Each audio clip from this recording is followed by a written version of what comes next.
Ко става мърши, много от вас вече ми се подиграха и на тях им се случиха инциденти. Така че внимайте да не ми се случат и на тебе. Много ми се слуша The Weeknd Starboy, защото знаеш ли какво да си Starboy? Значи да отидеш в Холивуд и да станеш шибана филмова звезда, Риана и Бионсе, кучета и котки, разбираш ли? Знаеш кой е Ал Капоне? Ал Капоне отиди и килна баща му на ония, пръснала мръсната глава. Отиди в Сицилия и ни чула. Просто нямам какво да кажа. Взимам ризницата, имам закопана ризница и калашник, взимам, обличаме до тука и ме обявяват за терорист, защото приличам на мюсюлман. Обаче не съм мюсюлман, аз съм православен християнин, целувам кръста, Crossfire Angela.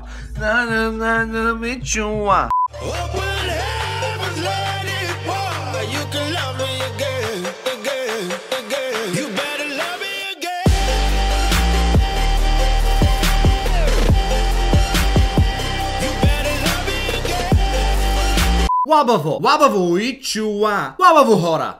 Аз съм Манолов. Надявам се клипа от предната седмица да ви е харесал. С пасата правихме 5 секундно предизвикателство. Ако не сте го гледали, голям пропуск. Майко! Айде отидете и го изгледайте сега. Казах! Тази седмица е време за епизод от поредицата да се смееш ли, да плачеш ли. Само който е гледал предните клипа от тази поредица, само той знае какво му е. Човек, само когато знае какво му е, само аз си знам какво му е. Днес ще видим и коментираме няколко клипа, в които хора се опитват да крадат. Защо само се опитват? Ами ще видите. Давай направо да започвам. Бам!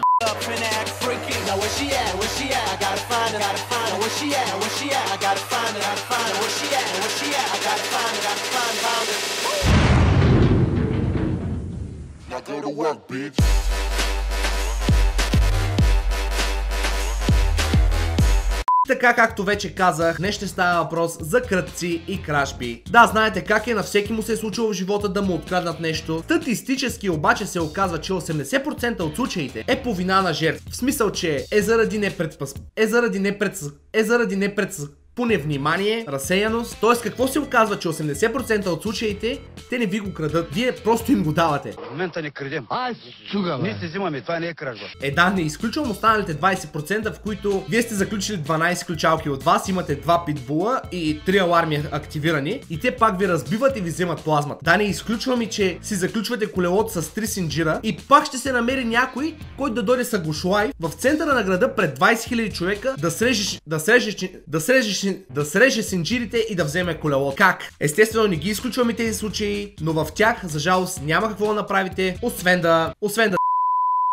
Първото клипче за днес ясно показва как един пич се опитва да разбие вратата и да влезе с взлом. Клипът е качен преди 4 години, има над 2 милиона гледания, но нещата малко се объркват.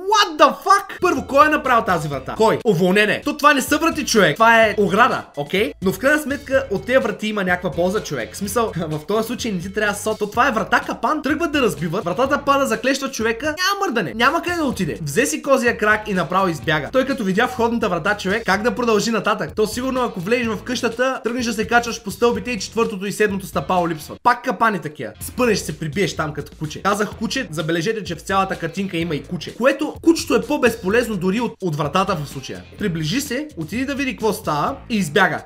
Или може би кучето си е казало: тя вратата му е ба майката, какво се занимавам тук? По-добре да отида си дъвча изкуствения кокъл. Продължаваме бързо към втория клип, който има само 200 000 гледания. Може би, защото е супер жалкарски.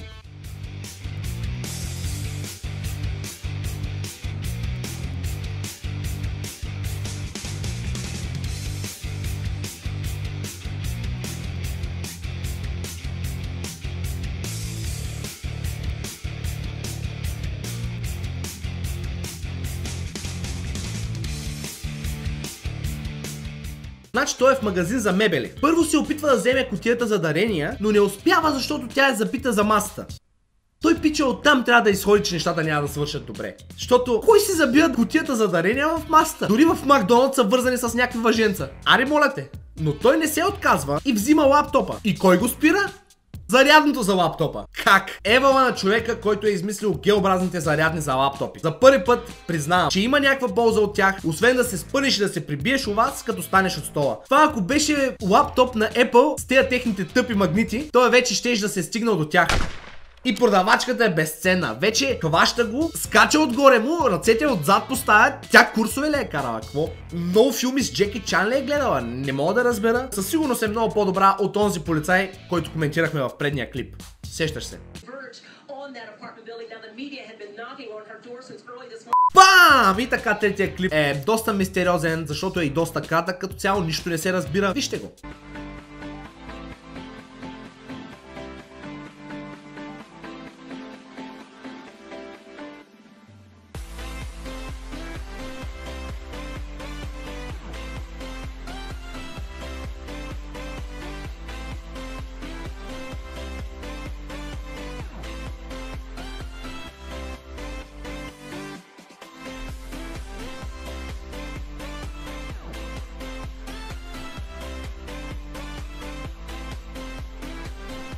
Супер бързото развитие. Даже не виждаш какво се опитва да открадне. Как? Единствено стратегията с мотора е гениална, защото като откраднеш нещо, супер бързо можеш да избягаш с мотора, качваш се и тръгваш. Обаче знаете ли какво си казва приятела му, като го вижда как се изпъва като струва на земята? Той не го познаваме, къв си човек, къв си човек. Като цяло няма кой знае какво да коментирам за 3 секундно клипче, но след кратко проучване разбрах кого е срещнал, когато е влязал вътре. Който си фане за нас остава. Не те разбрах. Ко става, пичуя, Ще ви пръсна мозъка, обаче ви знаете ли какво е да се старбой? Много ми се случва да уикенд старбой, защото знаете ли какво е да се старбой? Значи да отидеш да станеш в шибана филмова звезда и хората да мислят за луд, обаче ти да си всъщност шибан пич, разбираш ли? Как отиди в Сицилия и чула? Как да го синхронизираме? Знаете ли кой е Ал Капоне? Ал Капоне, където он е гръмна кил на баща му в главата, разбирате ли? Той отиде, той ни беше, но беше, всъщност. Не мога да чека.